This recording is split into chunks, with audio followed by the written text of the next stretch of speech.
चित्रपटाला विरोध होतोय, छगन भुजबळांचा त्यामध्ये रोल जो आहे त्याला विरोध होताना दिसतो. नाही ते असं ते मला रसच नाही. म्हणजे मला आज आरक्षणात आपला जीव आहे जास्त, त्यात विरोध होतो. माझा असला कोणाचा असला ज्याच्यात आपल्याला रसच नाही, तिकडे इकडे हे उद्योग आरक्षण मिळायला सोडून द्यायचं. माझं ध्येय माझ्यावर कोण टीका करतं याच्यावर नाही, माझं ध्येय कोण आंदोलन करतं आहे त्याच्याकडे मी बघत नाही. माझं ध्येय एकच आहे, कोणाकडे लक्ष नाही द्यायचं. आपल्या जातीला किती मिळतं आहे त्याच्यावर ध्येय ठेवायचं. आणि माझी जाती एक आहे, माझ्या जातीनं आता थोडा काचका दाखवलेला नंतर असा दाखील की एस टीत बसायलाच नाही यांचं कोण राहणार.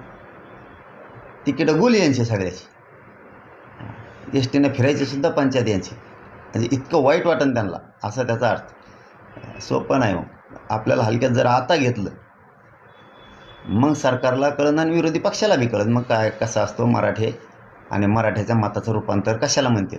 आणि त्यांच्यासोबत आलेल्या समुदाय जे जाती आहेत त्यांच्या मताचं रूपांतर कशात होतं मग झटका कळत नाही.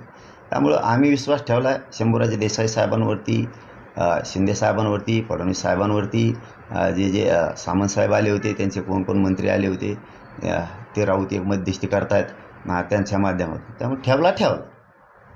आता ते शिंदेसाहेब फडणवीस साहेब एकमेकाला साथ देत आहेत, करतोत, बोललेत.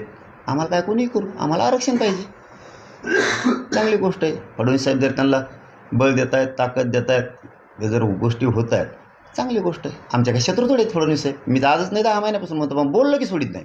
माझ्या आरक्षणाच्या आणि मराठ्यांच्या विरोधात कोणी बोलायचं नाही, मी सहन करत. मी तर कोणत्या पक्षाचे ते विरोधक असू नये तर काय.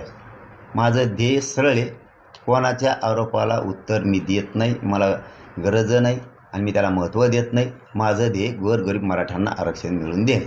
ओके बॉस, धन्यवाद.